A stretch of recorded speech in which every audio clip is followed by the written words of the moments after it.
کئی غلط کرتے تو جی ایک جماعت صحیح تھی. اب ہم لوگ کیا کر رہے ہیں بھائی؟ کہاں خود سے سمجھ کے ہو، ایک اللہ بول رہا، رسول بول رہا، ہم ایک سمجھ لے کے بیٹھے پٹکیاں کھا جاتے. بلکہ ہم کیا کریں، اچھے سمجھنے والوں کا دامن پکڑو، وہ جدھر جا رہے ہیں اپن ادھر چلو. یہ ہے. تو میں وہی کہہ رہا تھا، امام اعظم ابو حنیفہ رضی اللہ عنہ وہ ہے تابعی. ایک صحابی کو دیکھنا تو پکا ثابت ہے. علماء اور بھی دیگر صحابہ کو دیکھے بولے تو جو نبی کے صحابی کو ایمان کے ساتھ دیکھے، خاتمہ بھی ایمان پر ہو، تابعی ہے. الحمدللہ آپ کا ایمان پہ خاتمہ ہوا، ایمان کے ساتھ دیکھے، تابعی ہے. تو پیارے نبی کے زمانے سے صحابہ لگے، صحابہ سے یہ لگے رہے بہت زیادہ بولے تو تابعی کو دیکھنے والے تو پکا کئی تابعین کو دیکھے، صحبت بڑے بڑے تابعین کی آپ کو ملی ہے. اسی طرح امام مالک، امام شافعی، امام ایک دوسرے کے قریب زمانے کے لوگ ہیں. حضرت امام اعظم رضی اللہ عنہ 150 ہجری میں انتقال فرمائے. 150 ہجری میں، اسی 150 ہجری میں امام شافعی کی ولادت باسعادت ہوئی ہے. ان کا جا رہا زمانہ، ان کا آ رہا ہے زمانہ. اس طرح قریب کے لوگ ہیں. امام مالک، امام شافعی رضی اللہ عنہ سے بھی پہلے کیا ہے، امام احمد بن حنبل نے امام شافعی کے بعد. یہ قریب ہے ایک دوسرے کے، صحبت میں رہے ایک دوسرے کے. امام احمد بن حنبل، امام شافعی، امام مالک کے قریبی لوگ ہیں. بالکل حبیب کے زمانے کے قریب ہے.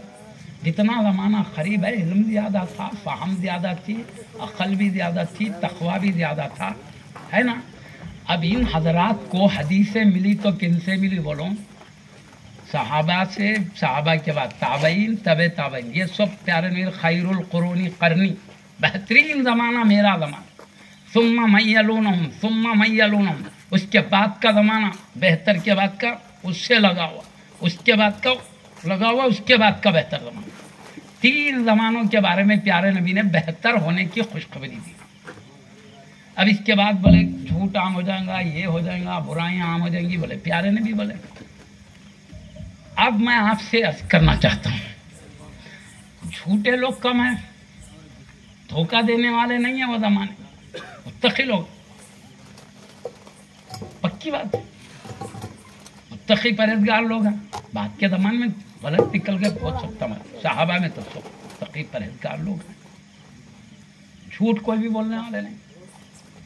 تو اب ان تک حدیث پہنچی تو سچے لوگوں کے ہاتھ سے پہنچی. حدیث ان ائمہ تک پہنچی تو سچے ہاتھوں سے پہنچی نا.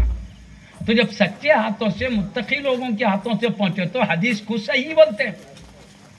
اور بعد والے محدثین کو پہنچی تو بیچوں میں غیر متقی ہاتھ بھی آ گئے.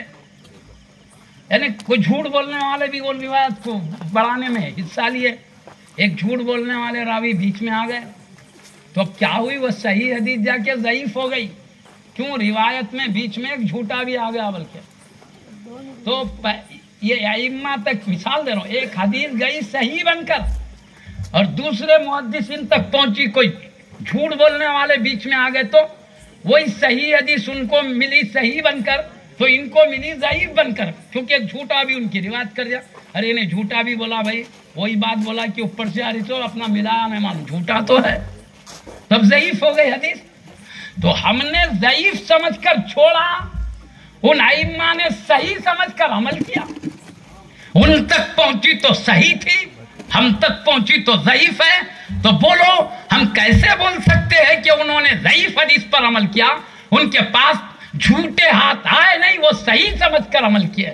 ہمارے پاس بیچ میں جھوٹے ہاتھ آ گئے، ہم ضعیف سمجھ کر چھوڑ رہے ہیں. تو ان سے بہتر عمل ہمارا کہاں سے ہو سکتا ہے بولو؟ اس لیے ہم نے دیکھا وہ حضرات کا خوف الہی زیادہ، کوئی بات کو من گھڑت بولنے کا مزاج نہیں، جو دل میں آ بولو چلو دیکھا جائے گا نہیں. میں آپ کو بتاؤں گا، فائدہ بتا رہا ہوں بزرگوں کا دامن پکڑ کے چلنے سے، چاہے عقیدے میں ہو، مسائل میں ہو. ہم اولیاء اللہ مجتہدین کا دامن پکڑ کے چل رہے ہیں تو سلامتی بتا رہا ہوں. میں آپ کو بولوں، امام اعظم رضی اللہ عنہ مسئلے نکالتے تھے، یہ حرام، یہ حلال، یہ جائز، یہ ناجائز، یہ فرض، یہ واجب، یہ مستحب، یہ مکروہ، یہ حرام نکالتے. تو کیسا 40 مجتہدین کی جماعت رہتی تھی آپ کے پاس، ایک سے بڑھ کر عربی ادب کے ماہر جو قرآن حدیث کے معنی کو سمجھ، ایک سے بڑھ کر ایک حدیث کے ماہر، ایک سے بڑھ کر ایک فقہ کے ماہر، ایک سے بڑھ کر ایک تفسیر کے ماہر، ایک سے بڑھ کے ایک اللہ کے دوست، اللہ سے ڈرنے والے، ایسے 40 حضرات کی جماعت تھی، پورے حافظان قرآن، پورے حافظان حدیث، پورے تفسیروں سے باخبر لوگ تھے۔ تو ایک ایک مسئلہ نکالتے تو دوسرے شاگرد اعتراض کرتے، نہیں قرآن کی یہ آیت تو اس کے خلاف بولی، تو حضرت بولتے نہیں اس کی مراد وہ ہے، اس کی مراد یہ ہے، تو پھر حدیث میں یہ آیا تو بولتے حدیث میں وہ نہیں، یہ مراد ہے، سمجھا لیتے لاتے۔ تو پورا بحث ہونے کے بعد ایک ایک مسئلہ طے ہوتا تھا، پورے 40 لوگ متفق ہوتے تو مسئلہ بنتا تھا۔